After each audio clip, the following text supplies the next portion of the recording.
ಬೆಂಗಳೂರಿನ ಟ್ರಾಫಿಕ್ ನಡುವೆ ಕಳೆದು ಹೋದ ಕನಸು. ಮಲೆನಾಡಿನ ಮಂಜಿನಲ್ಲಿ ಚಿಗುರೊಡೆದ ನಸುನಗು. ಏಕಾಂಗಿ ಪಯಣಕ್ಕೆ ಸಿಕ್ಕಿತು ಹೊಸತೊಂದು ಜೋಡಿ. ಪ್ರೀತಿಯ ಹಾದಿಯಲ್ಲಿ ಸುಮ್ಮನೆ ಜೊತೆಯಾಗಿ ಓಡಿಯ. ಬೆಂಗಳೂರಿನ ಸಿಲ್ಕ್ ಬೋರ್ಡ್ ಸಿಗ್ನಲ್ನಲ್ಲಿ ಸಿಕ್ಕಿಹಾಕಿಕೊಂಡಿದ್ದ ಆಕಾಶ್ ತನ್ನ ರಾಯಲ್ ಎನ್ಫೀಲ್ಡ್ ಬೈಕ್ ಮಿರರ್ನಲ್ಲಿ ತನ್ನನ್ನೇ ನೋಡಿಕೊಂಡ. ಐಟಿ ಕಂಪನಿಯ ಕೆಲಸದ ಕಿರಿಕಿರಿ, ಮೇಲ್ ಬಾಕ್ಸ್ನ ನೋಟಿಫಿಕೇಷನ್ಗಳಿಂದ ತಲೆ ಕೆಟ್ಟು ಹೋಗಿತ್ತು. ಸಾಕು ಗುರು ಈ ಲೈಫ್ ಅಂದುಕೊಂಡು ಬ್ಯಾಗ್ ಪ್ಯಾಕ್ ಮಾಡಿ ಕೊಡಗಿನತ್ತ ಮುಖ ಮಾಡಿದ. ಅದೇ ಸಮಯದಲ್ಲಿ ಪ್ರೀತಿ ತನ್ನ ಐಫೋನ್ನಲ್ಲಿ ಗೂಗಲ್ ಮ್ಯಾಪ್ ಹಾಕಿಕೊಂಡು ತನ್ನ ಎಸ್ಯುವಿ ಕಾರಿನಲ್ಲಿ ಸಕಲೇಶಪುರದ ಕಡೆ ಹೊರಟಿದ್ದಳು. ಅವಳು ಸೌಂದರ್ಯದ ಗಣಿ.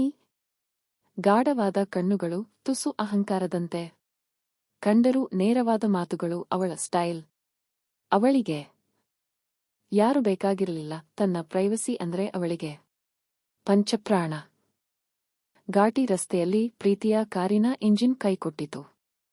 ಸುತ್ತಲೂ ಜನರಿಲ್ಲ, ಕತ್ತಲೆ ಆವರಿಸುತ್ತಿದೆ. ಪ್ರೀತಿ ಕಾರಿನ ಬಾನೆಟ್ ತೆಗೆದು ಏನೋ ಮಾಡಲು ಹೋಗಿ ಕೈಗೆ ಗ್ರೀಸ್ ಹಚ್ಚಿಕೊಂಡಳು.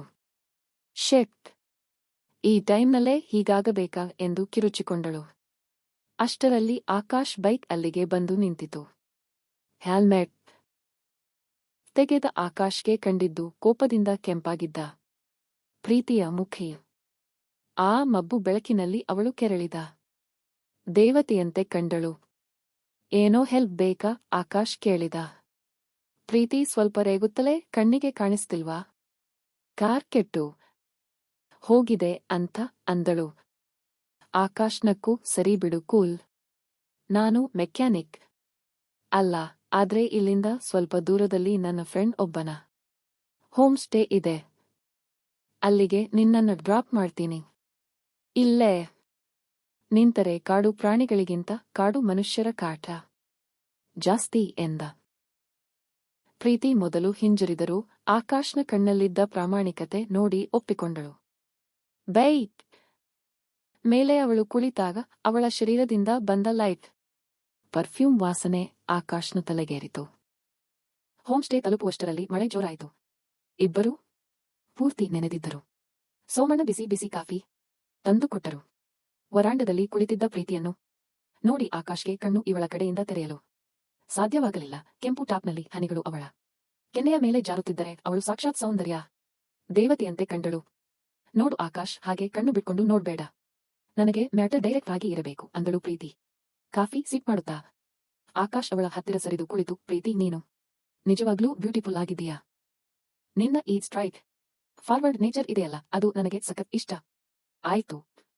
ನಿನ್ನ ಕೂದಲು ಈ ಮಳೆಗೆ ಒದ್ದೆಯಾಗಿ ನಿನ್ನ ಮುಖದ ಮೇಲೆ ಬೀಳ್ತಾ ಇದ್ರೆ ಕೆರೆ ದಡದಲ್ಲಿರೋ ತಾವರೆ ಹೂವು ನೆನೆದ ಹಾಗೆ ಕಾಣಿಸ್ತಿದೆ ಅಂದ ರೊಮ್ಯಾಂಟಿಕ್ ಆಗಿ. ಪ್ರೀತಿ ಅವನ ಕಣ್ಣಲ್ಲಿ ಕಣ್ಣಿಟ್ಟು ನೋಡಿ, ಬರೀ ಇಷ್ಟೇನಾ, ಇನ್ನು ಏನಾದ್ರೂ ಇದೆಯಾ ಹೇಳೋಕೆ ಎಂದು ಕೇಳಿದಳು. ಆಕಾಶ್ ಅವಳ ಕೈ ಬೆರಳುಗಳನ್ನು ಹಿಡಿದು, ಬೆಂಗಳೂರಿನಲ್ಲಿ ನಮಗೆ ಬೇಕಾದ್ದು ಸಿಗುತ್ತೆ, ಆದ್ರೆ ಇಷ್ಟವಾದವರು ಸಿಗೋದು ಕಷ್ಟ. ನೀನು ಒಂಥರ ರೇರ್ ಪೀಸ್. ನಿನ್ನನ್ನ ಇವತ್ತು ಮೀಟ್ ಮಾಡಿದ್ದು ನನ್ನ ಲೈಫ್ನ ಬೆಸ್ಟ್ ಆಕ್ಸಿಡೆಂಟ್ ಅಂದ. ಪ್ರೀತಿ ಮೆಲ್ಲಗೆ ಅವನ ಭುಜದ ಮೇಲೆ ತಲೆ ಇಟ್ಟಳು. ನೀಚ ಹೇಳ ಆಕಾಶ್, ನನಗೂ ನೀನು ಕಂಡ ತಕ್ಷಣ ಇಷ್ಟ ಆದ್ರಿ. ನಿನ್ನ ಈ ಸೈಲೆನ್ಸ್ ಮತ್ತೆ ನನ್ನನ್ನು ನೋಡ್ತಾರಲ್ಲ ಆ ರೀತಿ, ಐ ಜಸ್ಟ್ ಲವ್ಡ್ ಇಟ್. ಮರುದಿನ ಬೆಳಿಗ್ಗೆ ಇಬ್ಬರೂ ಬೆಟ್ಟದ ಮೇಲೆ ಸೂರ್ಯೋದಯ ನೋಡಲು ಹೋದರು. ಮಂಜಿನ ಹೊದಿಕೆಯ ನಡುವೆ ಇಬ್ಬರೂ ಒಬ್ಬರನ್ನೊಬ್ಬರು ಗಟ್ಟಿಯಾಗಿ ತಬ್ಬಿಕೊಂಡರು. ಇಬ್ಬರ ಉಸಿರಾಟದ ಸದ್ದು ಅಲ್ಲಿನ ಪ್ರಶಾಂತತೆಯನ್ನು ಮೀರಿಸುತ್ತಿತ್ತು. ನಾವು ಬೆಂಗಳೂರಿಗೆ ಹೋಗೋದು ಬೇಡ ಅಂತ ಅನ್ನಿಸ್ತಿದೆ ಅಂದಳು ಪ್ರೀತಿ ಅವನ ಮುಖವನ್ನು ಸವರುತ್ತಾ. ಹೋಗಲೇಬೇಕು ಪ್ರೀತಿ, ಆದ್ರೆ ಇನ್ಮೇಲೆ ನಾವು ಯಾವತ್ತೂ ಸಪರೇಟ್ ಆಗಿ ಹೋಗಲ್ಲ. ಆಫೀಸ್ ಮುಗಿದ ಮೇಲೆ ದಿನ ಮೀಟ್ ಮಾಡ್ತೀವಿ, ವೀಕೆಂಡ್ ಈ ತರ ಹೊಸ ಹಾದಿ ಹುಡುಕಿಕೊಂಡು ಹೋಗ್ತೀವಿ ಅಂದ ಆಕಾಶ್. ಪ್ರೀತಿ ಅವನ ತುಟಿಗಳಿಗೆ ಮುತ್ತಿಕ್ಕಿ, ಡನ್ ಡೀಲ್, ಈ ಒಂಟಿ ಪಯಣ ಇಲ್ಲಿಗೆ ಮುಗಿಯಿತು, ನಮ್ಮಿಬ್ಬರ ಹೊಸ ಲೈಫ್ ಇವತ್ತಿನಿಂದ ಶುರು ಅಂದಳು.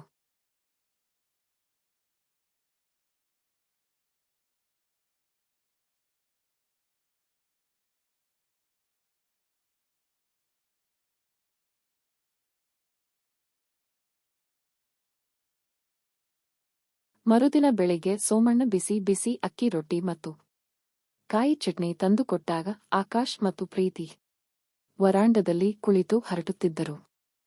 ಪ್ರೀತಿಯ ಕಾರು ರಿಪೇರಿಯಾಗಿ ರೆಡಿಯಾಗಿತ್ತು, ಆದರೆ ಅವಳ ಮನಸ್ಸು ಮಾತ್ರ ಅಲ್ಲಿಂದ ಕದಲಲು ಸಿದ್ಧವಿರಲಿಲ್ಲ. ಆಕಾಶ್ ಒಂದು ಮಾತು ಹೇಳ. ಈ ಆಫೀಸ್ ಕಾಲ್ಸ್, ಈ ಇಮೇಲ್ಸ್, ಇದನ್ನೆಲ್ಲ ನೆನಪು ಮಾಡಿಕೊಂಡ್ರೆ ಈಗಲೇ ಟೆನ್ಷನ್ ಆಗ್ತಿದೆ.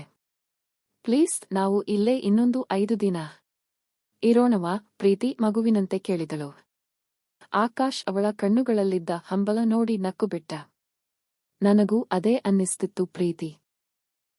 ಬೆಂಗಳೂರು ಎಲ್ಲೂ ಓಡಿ ಹೋಗಲ್ಲ, ಆದ್ರೆ ಇವತ್ತು ಈ ಮಂಜಿನ ನಡುವೆ ಸಿಕ್ಕಿರೋ ನಿನ್ನ ಜೊತೆಗಿನ ಟೈಮ್ ಮತ್ತೆ ಸಿಗಲ್ಲ. ಡನ್. 5 ದಿನ ಪಕ್ಕಾ. ಲೋಕಲ್ ಆಗಿ ಮಲೆನಾಡಿಗರ ತರ ಬದುಕೋಣ. ಅಂದು ಮಧ್ಯಾಹ್ನ ಇಬ್ಬರೂ ಕಾಡಿನ ಹಾದಿಯಲ್ಲಿ ಹರಿಯುವ ಒಂದು ಗುಪ್ತ ಜಲಪಾತಕ್ಕೆ ಹೋದರು.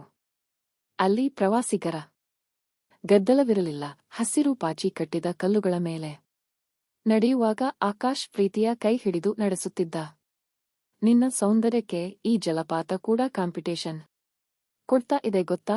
ಆಕಾಶ್ ಮೆಲ್ಲಗೆ ಅವಳ ಕಿವಿಯಲ್ಲಿ ಹೇಳಿದ. ಪ್ರೀತಿ ಅವನನ್ನು ನೋಡಿ ಕಣ್ಣು ಹೊಡೆದು, ಓಹೋ, ಬೆಂಗಳೂರು ಹುಡುಗನಿಗೆ ಫ್ಲರ್ಟಿಂಗ್ ಚೆನ್ನಾಗಿ ಬರುತ್ತೆ ಅನ್ಸುತ್ತೆ. ಆದ್ರೆ ನೋಡು ಆಕಾಶ್, ಈ ಸೌಂದರ್ಯಕ್ಕೆ ನೀನು ಸಾಕ್ಷಿಯಾಗಿರೋದೇ ನನಗೆ ದೊಡ್ಡ ಖುಷಿ ಅಂದಳು. ಅಂದು ಸಂಜೆ ಇಬ್ಬರೂ ಜಲಪಾತದ ತಂಪಾದ ನೀರಿನಲ್ಲಿ ಆಟವಾಡಿ ಒದ್ದೆಯಾದ ಬಟ್ಟೆಯಲ್ಲಿ ಒಬ್ಬರನ್ನೊಬ್ಬರು ತಬ್ಬಿ ಕುಳಿತಾಗ ಅವರ ನಡುವಿನ ಅಂತರ ಪೂರ್ತಿ ಕರಗಿ ಹೋಗಿತ್ತು. 2ನೇ ದಿನ ಸೋಮಣ್ಣನ ಎಸ್ಟೇಟ್ ಒಳಗೆ ವಾಕಿಂಗ್ ಹೊರಟರು. ಎತ್ತರದ ಸಿಲ್ವರ್ ಮರಗಳು, ಅವುಗಳಿಗೆ ಹಬ್ಬಿದ ಮೆಣಸಿನ ಬಳ್ಳಿ. ಪ್ರೀತಿ ಹಸಿರು ಎಲೆಗಳ ನಡುವೆ ಮರೆಯಾಗಿ ಆಕಾಶ್ಗೆ ಕಾಡುತ್ತಿದ್ದಳು.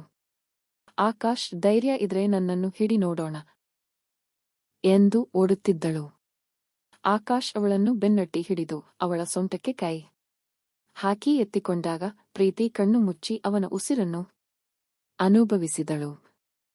ಹಾಗೆ ಅವನನ್ನು ತಬ್ಬಿಕೊಂಡು ಮುತ್ತು ಕೊಡುತ್ತಾ ಇಬ್ಬರೂ ಪ್ರಣಯದ ಹಾದಿಗೆ ಹತ್ತಿರವಾಗುತ್ತಾ ಆಕಾಶ್ ಅವನ್ನು ಗಟ್ಟಿಯಾದ ತಬ್ಬಿಕೊಂಡು ಅವಳ ಪ್ರೀತಿಯ ತುಟಿಗೆ ಮುತ್ತು ಕೊಡುತ್ತಾನೆ.